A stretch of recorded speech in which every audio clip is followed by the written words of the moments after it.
love this like onslaught of like honey costumes. Like we got chicken cordon bleu up here, and then like there's a shooting star. Oh, who can guess what an R is? I already know that. Oh, because it's velvet.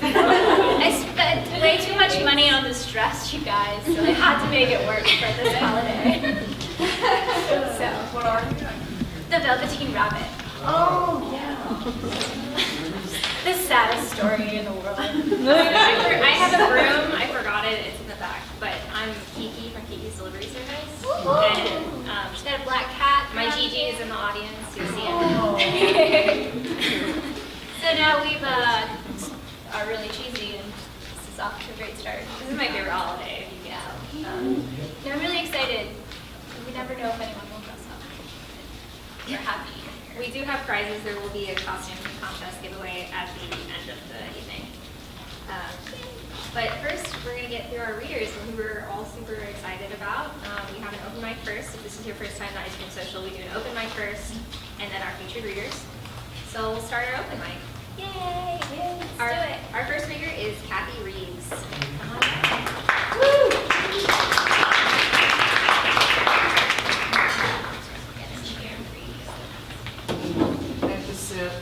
She's chicken I'm for a delicious dish. It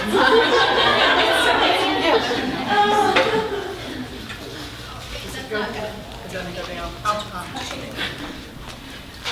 I'm writing some short stories and compiling an anthology and hope to be published. And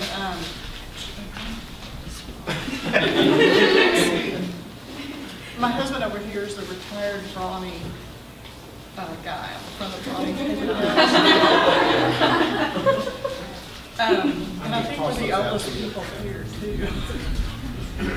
This is an excerpt from Transformation at Fire Falls. Fire Falls is actually a waterfall in Yosemite that falls 480 feet down a sheer cliff face. And in February, the light is just right. And for like just 2 weeks in February, people gather from all over the world to go there because the falls, the light at sunset hits it just right. It looks like fire falling at 480 feet. And so I got interested in that, and then the Awani Indians that originally lived in Yosemite. So Josh sipped the cider and felt its warmth wash across his tongue and down his throat, then noticed an odd, bitter aftertaste. He leaned back on his elbows and continued to sip when a rhythmic drumming began, softer, then louder and louder, entreating the men to form a circle around the fire. Just above the drumming, a cadenced chant in the Awani language began, and the men danced in an almost silent shuffle, flailing their arms skyward. As the chanting and dancing reached an almost uncomfortable fevered pitch, Josh looked up at the river of stars of the Milky Way and the moon shining brightly against the black velvet sky, and was comforted that even in this darkness and chaotic celebration there was light. And suddenly, the stars appeared to swirl and streak to earth. What a beautiful meteor shower, Josh thought. But no, this couldn't be a meteor shower, for he noticed the glowing shards and orbs of sparkling blue and green didn't burn upon entering Earth's atmosphere. Instead, they settled among the tree branches above him. Is it only me that feels the rumblings of an earthquake, Josh thought? As the shaking became stronger, he jumped to his feet and realized the trembling was coming from within, and his heart was racing. He looked at Tenna, who was now standing beside him, then back at the movement in the treetops. The still glowing shards and orbs appeared to be moving out of the trees and along the ground with some intelligence, making strange patterns that complemented the dancers' movements. Josh grabbed Tenna's hands as the lights moved through the openings in the encroaching circle of dancers and gathered around their feet and ankles, stacking themselves up their legs. Just as he realized he could move, the globules pulsed and burst into strange cold blue flames that licked at their clothing and hair. As the flames reached their eyes, everything became fuzzy, and Josh saw nothing at all. His consciousness was floating through an empty space filled with a thick static. Throughout the inky space, his heartbeats pounded loudly, echoing in his ears, alongside his fading pleas for help. Feeling in his body drained away until finally a darkness rolled over them, and his last sense was that of being pulled skyward to nothing, no consciousness at all.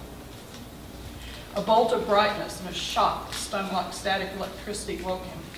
He blinked and found he was staring at Tina's upside-down face.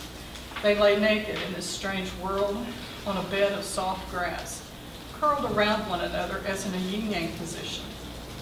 He could feel their warm breath mingling between them. He knew it must be air around them because he could breathe. But it seemed to have substance, for when he moved his hand, it rippled strangely, almost like water. Tina blinked, and they sat up shoulder to shoulder, staring in opposite directions, at a prairie as flat as a table, as wide as an ocean, flat to the horizon in every direction, until it met a big sky that stretched infinitely, a sky as blue as glacier meltwater, pale with an iridescence. The tall grasses rattled around them, inflexible in their dryness, and were flattened only where a narrow trail split the prairie. When Josh turned to face Tina, he noticed the rippling effect of the substance surrounding them extended some distance in all directions. He whispered, "What is this place? Where are we, Tina?" "Be very still, my compeer," Tina warned, "or you'll break the dream quest and the tribal totems won't appear. They should be here soon to guide us while we're here in the Elohim." Josh looked out across the prairie and spotted a barely discernible form shimmering and wavering, as on a hot summer day when every lick of moisture in the ground would be sent skyward. This apparition was no more than a distortion of light, a tall, dark figure, cut from colors that weren't quite right. Where it moved, the things behind it appeared bowed, as if Josh were looking at it through one of his mild fisheye lenses. When he realized it was ambling down the path toward the two of them, he tried to stand, but fear had gotten the better of his now wobbling legs, for the figure was coming into focus, a large, snarling, growling grizzly bear. "Look there, Josh," Tina whispered breathlessly. "The totem of Uzumaki comes." She pointed to the approaching grizzly bear. "Now you need to listen and watch carefully. Try to remember every detail." "Remember everything? I've never been so disoriented and frightened all my life," he lashed out at her.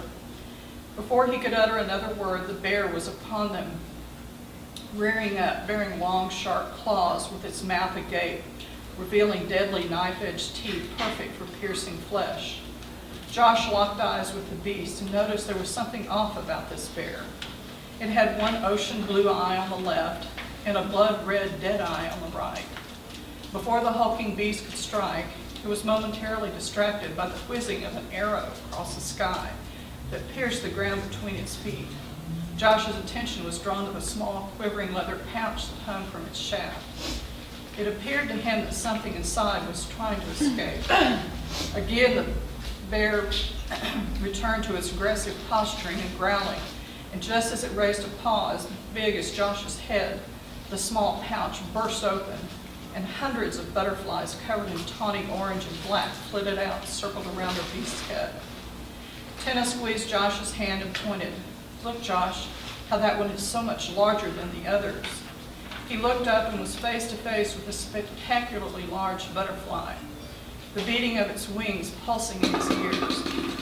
It extended its proboscis and lightly stroked the birthmark at the base of his neck, then turned its attention to the snarling bear. The butterfly flew close to the bear, dodging its flailing claws, and threw itself at the base of its neck.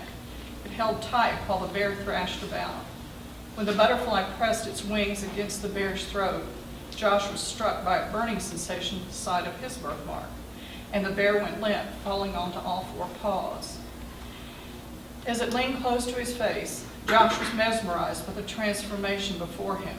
The fur of the bear appeared to peel back, revealing a tall, one-eyed man whose face of deep, saggy lines reflected a long, severe life.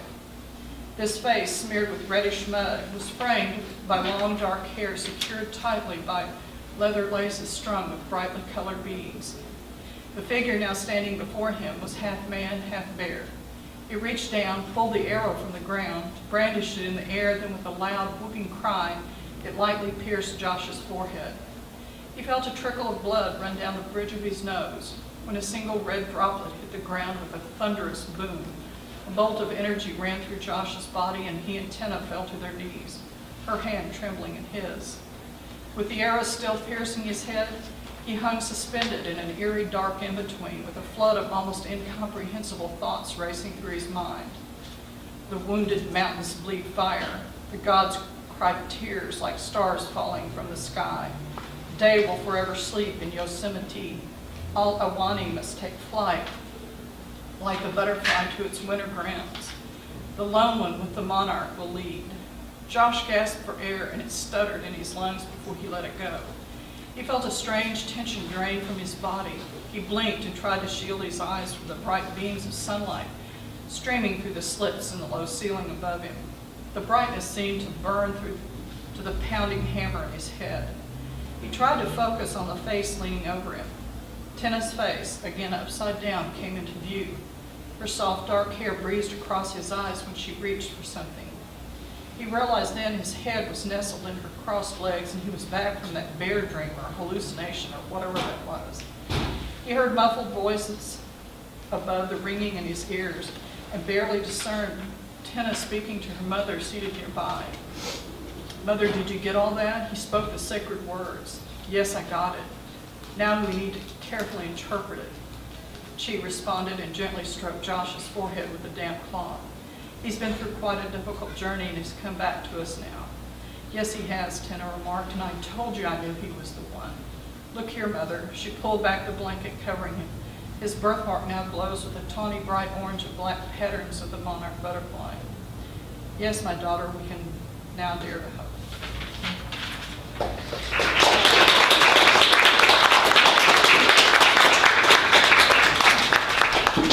Drexler. Philip. Oh, Philip, come on up.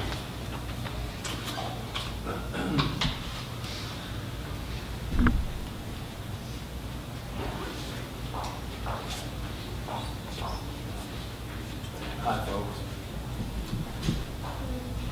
I'm a recreation therapist and a therapeutic storyteller.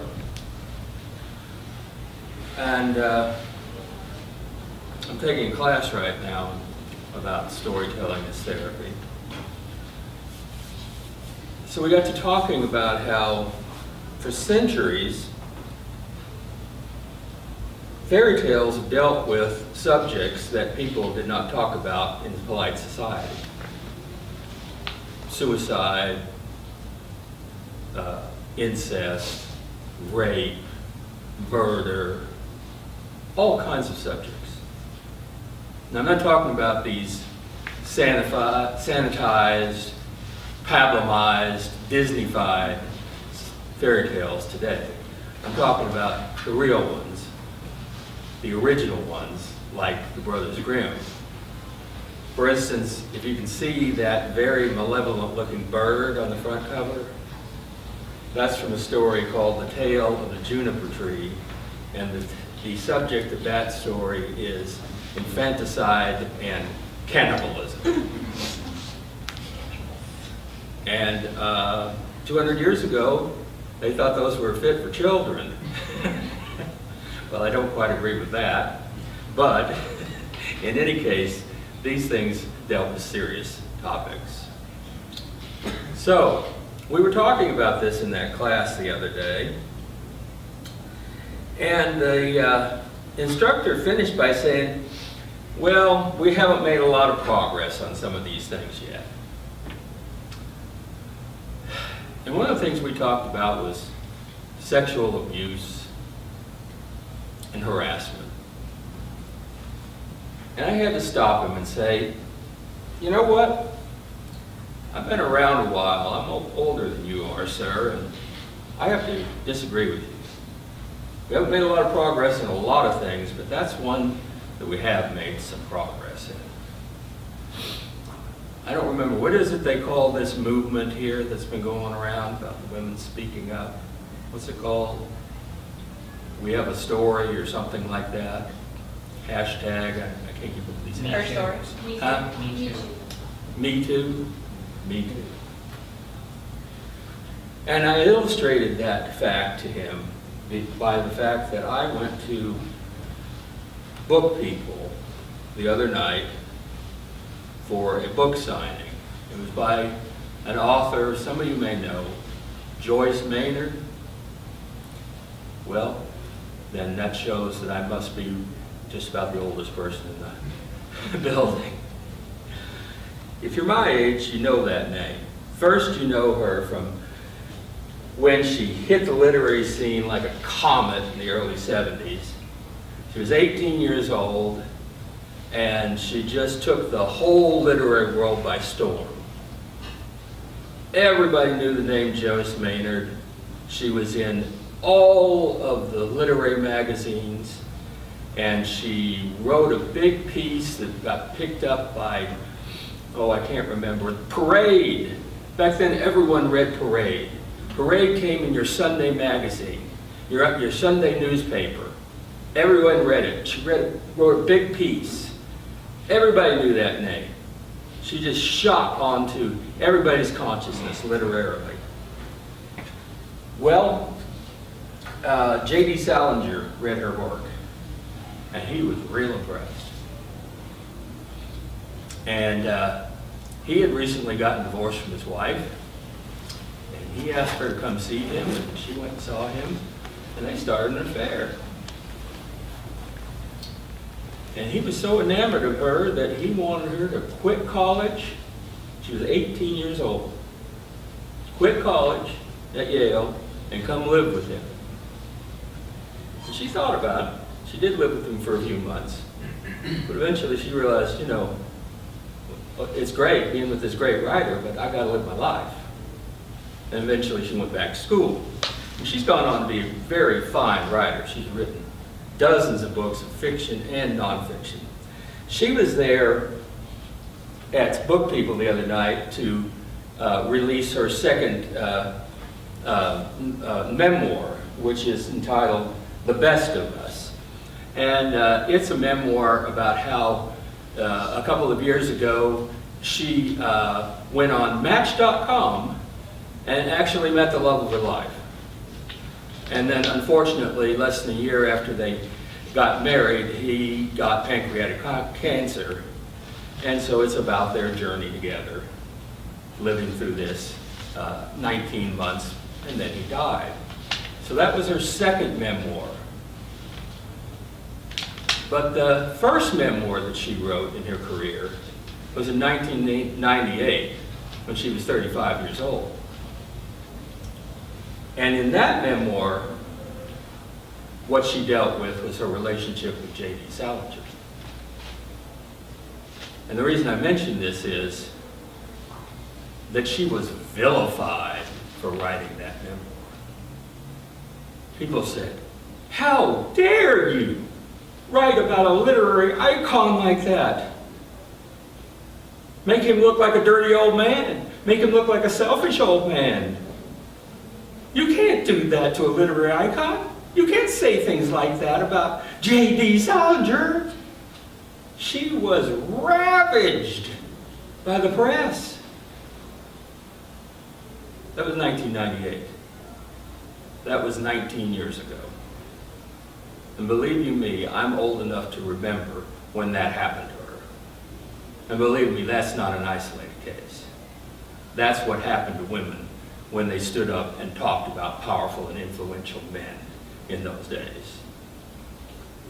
Today, they may get a lot of guff for it, but at least we believe them.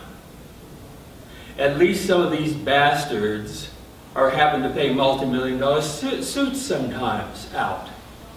At least some of these bastards are losing their reputations and their careers. And believe you me, the ones who have slipped away, and you know who I'm talking about, the ones at the top, the fairy tales tell us anything.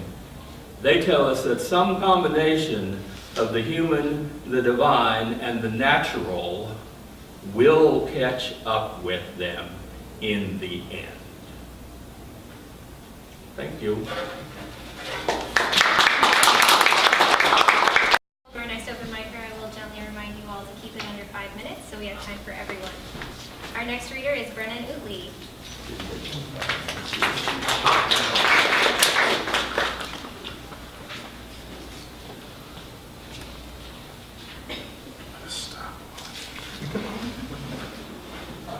I'm going to read an excerpt from a novel I've been working on. Every festival starts with a line. Brian Bovine stood in one at the endless Festival of Music, Arts, and Technology's Western Inn, piled behind a group of onlookers waiting for the gates to open and for the festival to begin its final day of entertainment. Bovine twitched with anxiety due to the stack of cards which he cradled in his right hand. This set of cards had become his life work. All his creative starts and stops, his various detours and failures had led him here to this line, to this moment where maybe he could be recognized for his many creative attempts. Or not, depending. In his early creative life, Bovine had dreamed of becoming a novelist. He'd only tried to write one novel, and unable to settle on the title for years, Bovine named the project Untitled. In the process of writing Untitled, Bovine realized that he had a very serious problem. He failed to finish any project he began. For example, he had painted hundreds of pictures, but had never finished a series of what he deemed to be quality works of color, shape, or vision. He had shot hundreds of hours of digital film with an early 2000 Sony VCHR, a staticky home video recorder which he had felt at the time could be the next prized possession of world cinema. Yet he had also failed to produce or edit together a single film worth unleashing on America's vast industry of entertainment. He had written hundreds of songs furiously wailing on the strings of his acoustic guitar in the echoing halls of a college practice room, and trembling with apprehension at the possible listeners who could be eavesdropping through the music building's underground hallways. However, he'd not found a way to create an entire album's worth of substantial material. And as was mentioned earlier, there was his egregiously long, overly complex, and juvenilely written show-stopping novel Untitled, where he'd failed to complete a single coherent story. He'd instead attempted to loosely connect fragments of stories through vague and tedious structural games, many of which only he was aware of, and he had still to this day not reached the novel's conclusion. After coming to the realization of his many failures, of his inability to complete any truly necessary art, Bovine believed himself to be a doomed creative artist. He'd been given a haunted and obsessive thirst to create, as his creation seemed to either spiral out of control or to stagnate on the pixelated remains of the cutting room floor, destined to be lost in the shadowy darkness of closed notebooks and dusty stacks of paper hidden away in his ever-accumulating and mountainously cluttered closet spaces. After coming to the aforementioned realization, Bovine gave up on himself completely, viewing his entire artistic life to be in utter ruin. However, it was only after Bovine had given up, had truly lost faith in himself, that he discovered the tarot, an iconic deck of playing cards with its own unique, historically symbolic designs and numerology. It was upon discovering tarot card reading that Bovine found what could be his life's work. He proceeded to create his own contemporary version of the tarot, complete with his own original artwork, suits, and symbolism. This became Bovine's only finished product. Each card was both representative of and separate from what he had learned about the iconic Rider-Waite tarot deck. And he used his own creative deck to do what he'd always wanted to do with his novel writing, to create cyclically connected American mythologies without any beginning or end.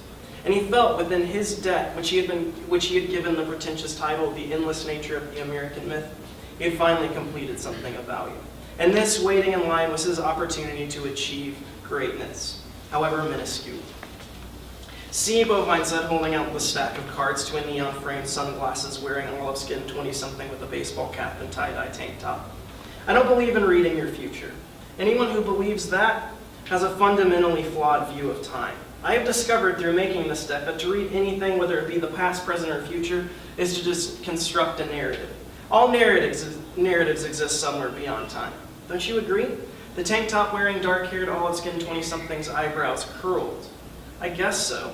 He was hungover and sleepy like many other festival goers on that fateful day, but he decided to trust the strange thought of this thin, fair-skinned, but oddly approachable young man standing before him holding out a stack of handcrafted playing cards.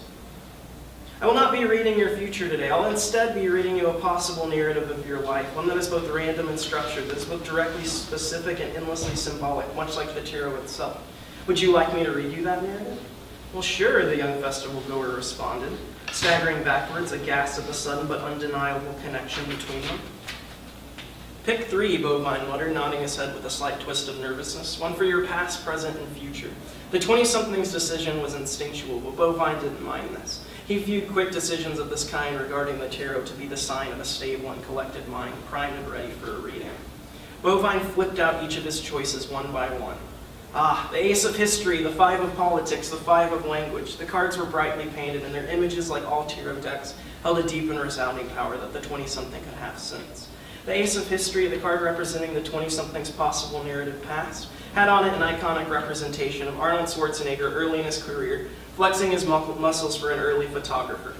Aces are all about newness, new beginnings. Not bad to include at the beginning of a story, huh?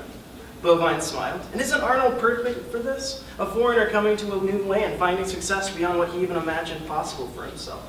Your past may have been a time of prosperity, of rising health and strength. Like the man on this card, you've been building up towards something. Bovine flipped back to the 5 of politics, which held the image of Donald Trump holding up his arms in victory while Hillary Clinton retreated into the distance behind him. But your present is different. This card is a reminder, whether you end up a loser or winner, humble yourself. Don't risk becoming overconfident. This is clearly an issue for both of these people. Bovine again smiled, his eyes full of mystery, pleased with how the reading was going.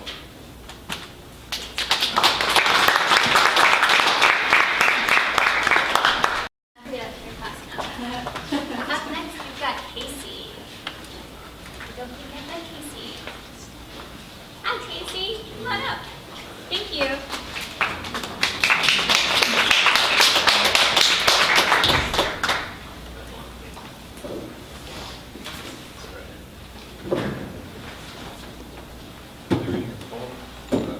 It's pretty edgy.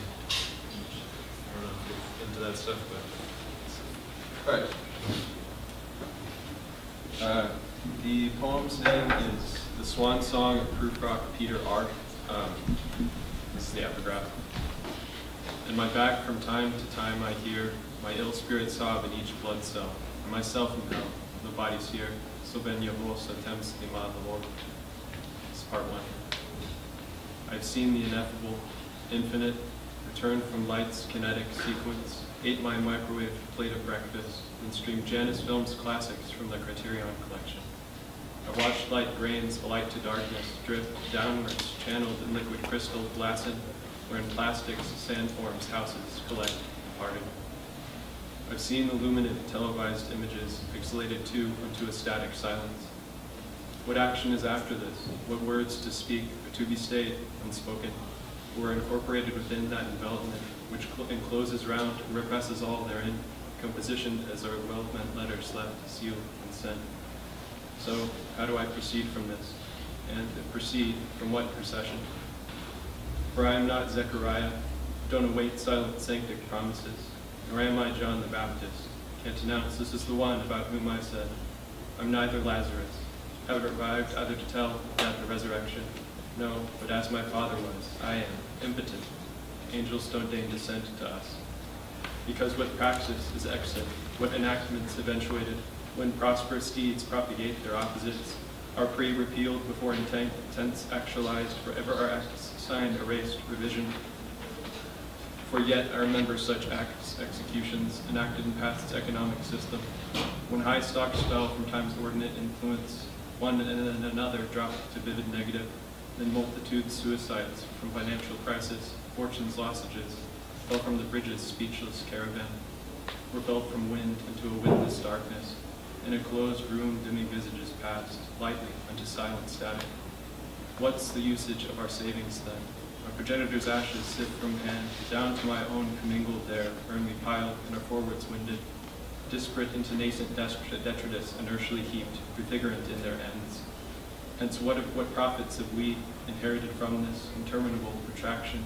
When I eat what's already digested, beaconed from excrement feces, which returns again, composted in a sameness extended, heterogeneous and metabolic recomposition, but recomposition of what then? Umbric soil horizons, saturated, multitudinous, metamorphically seeped in uniformation, unto re-evolution, into development's reanimation again and again, to dust's aimless compassment collected, a composite nothingness, compounded in heterogeneous system. And what do we ever do with an abysm's centrifugal procession? after such knowledge.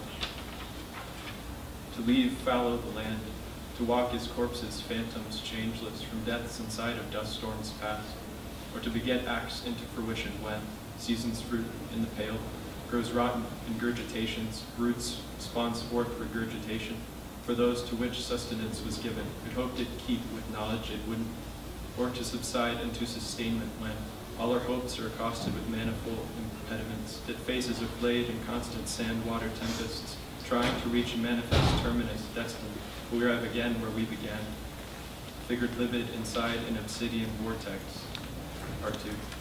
Endless.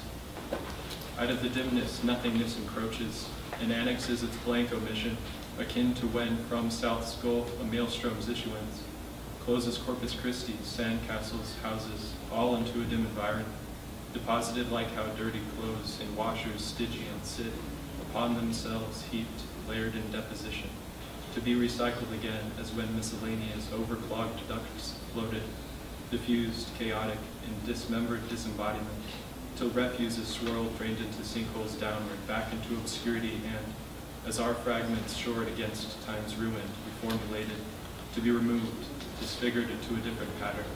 So days spent butt ends are each concreted, on sidewalks flooded, and indiscernible left, to be put from the gutter grate, back into black-bottomed ocean. Then, this only is what acts opposition to short-up troubles infinite begets.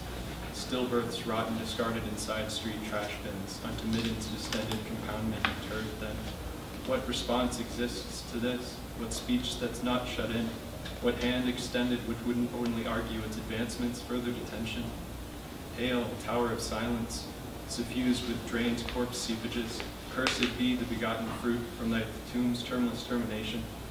For there is no end of it, this voided voiceless vacance, no end to recursive changeless rotations recurrent, to beginningless second winds impotent from pitch dark nether regions igneous, to the drifted dead visages streamed into each other metamorphic, but only abortive additions inside abyssal plains, subterranean engulfment, inert in nether sediment.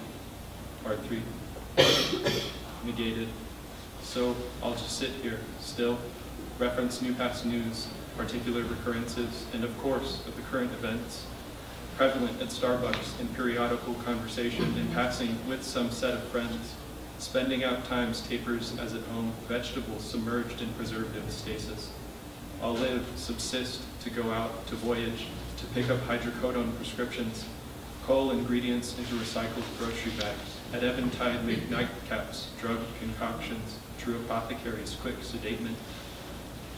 As particulars will pass, disparate from mouth, stomach, excrement unto sewage systems, then accumulate into other organs, and I'll promptly deposit new assembled wastages. To receipt of an image-designated trash basket, salvage appliances that are broken, into sewage systems made indolent, as in an empty room lurid images will tide to eventual passage from a kinetic lumen back into impotence mute and static darkness. He then streamed hence in auroral wind, faded into frigid heat's dull malignance, came to pass as dissipative fall leaves, etulate entropically and undone like quiet. Part 4. He is said to lie stretched out over 9 acres in the wasted lands of the dead, and a serpent is put near him to eat out his liver, which with the moon revives again.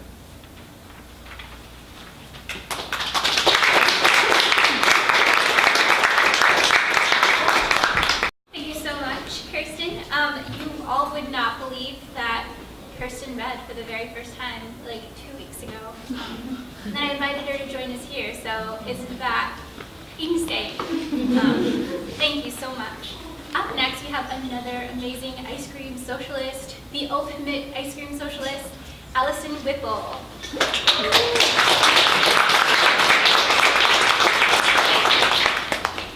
I'm feeling pretty minimalist tonight, so I'm just going to read a couple of haiku, and as is standard, you read each haiku twice. So this one I wrote in Mexico City. Tourists stumble half-drunk into Vespers. Mi Dio, mi Dio, mi Dio. Tourists stumble half-drunk into Vespers.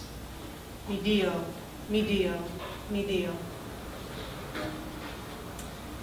This one has a joke in it. I don't know Anyone? It's a 50%. I think it's funny. The hot dog vendor. Make me one with everything. The panhandler. The hot dog vendor. Make me one with everything. The panhandler.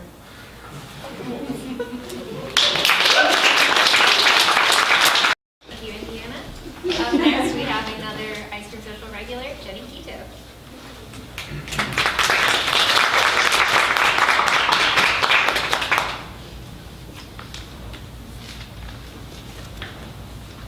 Hi. Happy Halloween.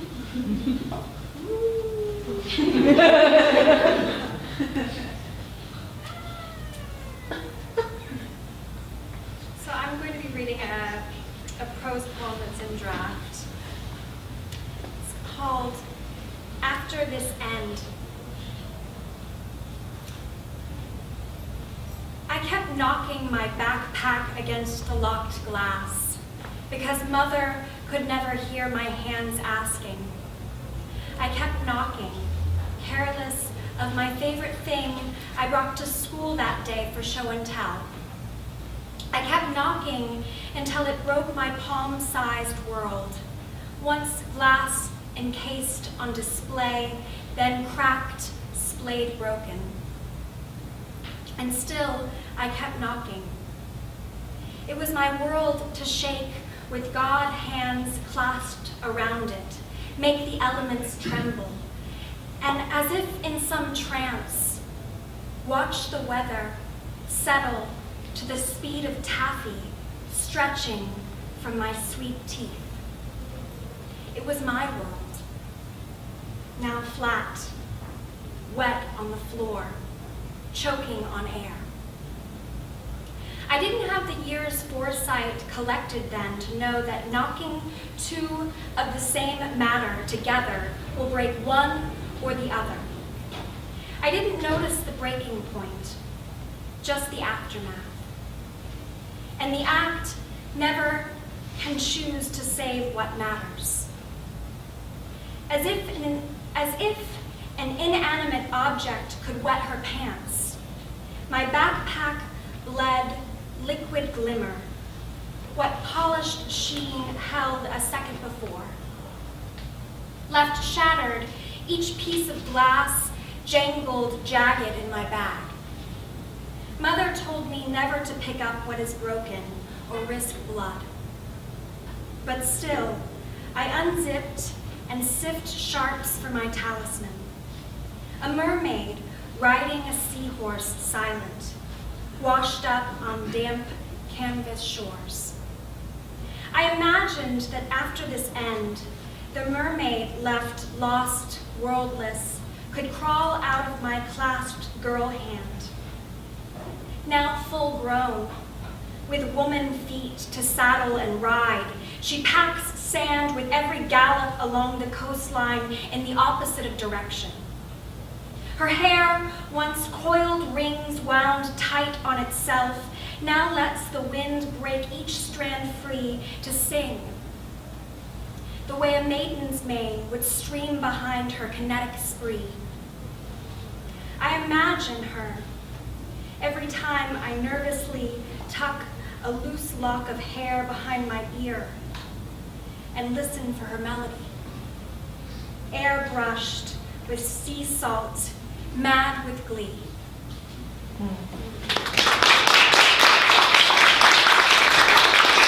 Jenny. Always so happy to have you. Up next, we've got Hannah Winston.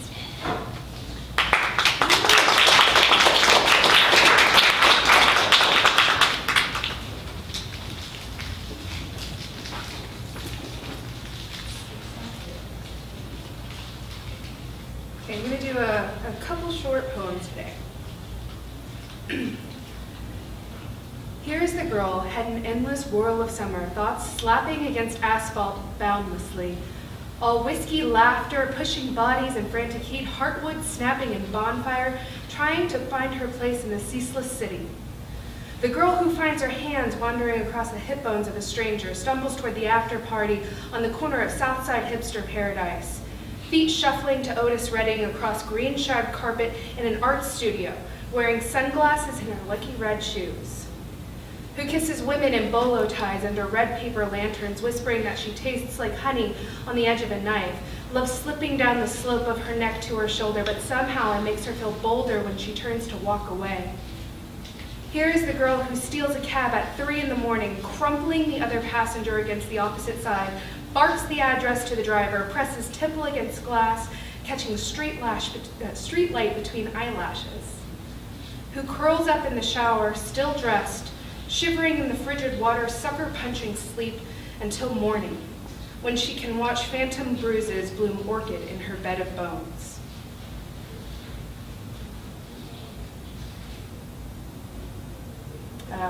Going with the theme of Greek mythology, this one is a modern interpretation of Cassandra's story. When I lay down, my bed becomes a war zone. Tree branch veins petrified in amber. I want to move, but find myself caught in the miasma. People become Picassos, twisted expressions immovable except their cavern eyes forever hungry, with meat cleaver hands and fast feet. Beware the owls. Tonight they bring shivers and premonitions. I have seen the murder of loved ones replayed each time I move further away, knowing I can never reach closer than my own breath. I claw at the metal walls, leaving fingernails and painted cries in the box, but I am silent. If they hear me, they will float through walls like Karen, hand outstretched, waiting for their tide. A gauzy figure stands beside me, waiting so she can lean over and crush my sternum into my hollow birdcage, but not tonight. If I move my toes, one by one, I can overcome the paralytic she slipped into the 5th beer I drank. Her hand caresses the bone of my cheek, lovingly. She has been patient, planned my descent from the moment I fell out of the car, smashed my head on the pavement, and closed my eyes. She laid beside me in the hospital bed after the MRI and the diagnosis of a stage 3 concussion, giving me the most beautiful gift. I walk between 2 worlds, follow the red strings connecting the impossible, but no one will ever see through my eyes. They'll cut off their ears before hearing my warning. Still, this endless debt is worth waking up with tears. Like the lady, and I was thinking I could just like be halfway out of that world, like part of 2 worlds, which is actually a theme of what I want to share. But before I start, does anyone know the story of these pumpkins? Tell us. So, this was carved by an international student at the law school at UT because they had never done this before. So the pumpkins came from HEB. Woo, HEB! And not everyone could bring theirs home. So these were abandoned to the dumpster. But Alan Garcia, el curator, or the curator of ATX Barrio Archives Instagram, rescued these precious fruit. Also, does anyone know, are these edible? Yes. Okay, so would you do a stir fry, a soup with shrimp and pork, or what would you make out of it? Pie. Pumpkin pie.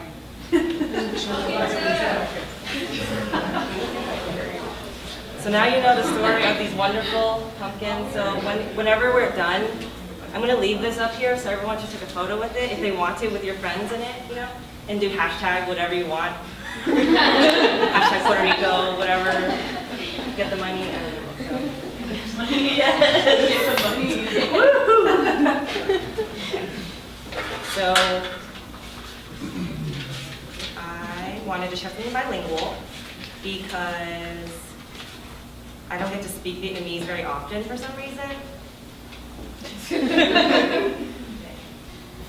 So So I'll read it first in Vietnamese and then I'll translate after. Is that okay?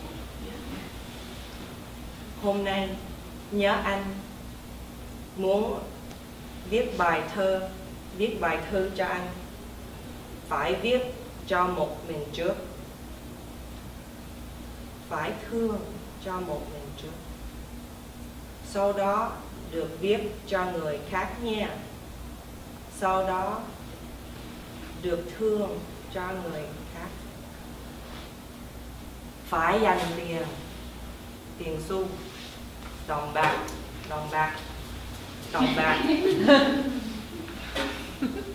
tiếng ta của bà ngoại và bà ngoại tên ta nữa, thật đó. Hành nấc cây quá chừng nào ta. Câu này là tên của mỗi chữ anh chị em của bà ngoại. Bạn gặp rất là xa, gia đình tại Nha Trang, quê hương ta. Tiền miền Trung. Khi mà sống nhớ, khi mà chết thương. Nhớ thuộc vài kinh và ngoại dạy. Cháu con hết đọc kinh. Có đạo. Theo Chúa Giêsu Kitô, mẹ Maria và Giêsu. Khi nào sống nhớ, khi nào chết thương. Okay, so this is English. Today, remember him. I want to write a letter to him. I have to write for myself first. I have to love myself first. After that, then I can write for someone else, okay? After that, I can love someone else. Have to save money. Money.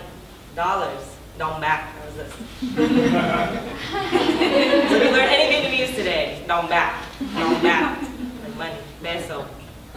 Which is Spanish and Hindi. You don't believe in Hindi? That's crazy. Tiếng ta. That means my language. Like our language. Like us, Vietnamese people. That, ours. That's what it means. Của bà ngoại. Và bà ngoại tên ta. So my grandma, her name is Ta. And that's right, thật đó. So the saying is like this. Hành ớt cay quá chừng nào ta. Which means onion pepper, so spicy. Until when, dude? So this sentence is the list of all the names of my maternal grandmother and her family. So she has a brother named Han, which means onion. Oh, I have no idea. Like pepper, someone named Pepper, and then a tree person or spicy person. Someone named, like too much. Someone named Until. Someone named When. And then that, her name, the Catholic grandma. Her name was just everybody, like that, like us people, we, like just together. Her name was everyone. This whole time, it was one syllable, that. That's her name. And she can't talk right now, so I'm gonna talk a lot for her. Oh, that's crazy. So the friends that I meet are distant. The family is from Nha Trang, the homeland, home village, mine, ours, everybody's. The section, money, the Nguyen, it's like the hemisphere, the center, Trung, because we're from the middle of Vietnam. Because you know in Vietnam there's like south and north. In the north, nói chuyện giống cái gì, nói cái gì, they say z. In the south, we're all like, you know, quê hương ta tiền miền Trung, khi mà sống nhớ. Oh, that means when you live, remember. And when you die, love. And then know your prayers. Grandma taught you, and all the grandbabies, all of them, to read the prayers, to have religion, to follow Jesus Christ, the anointed one, of Mary, the mother, and Joseph.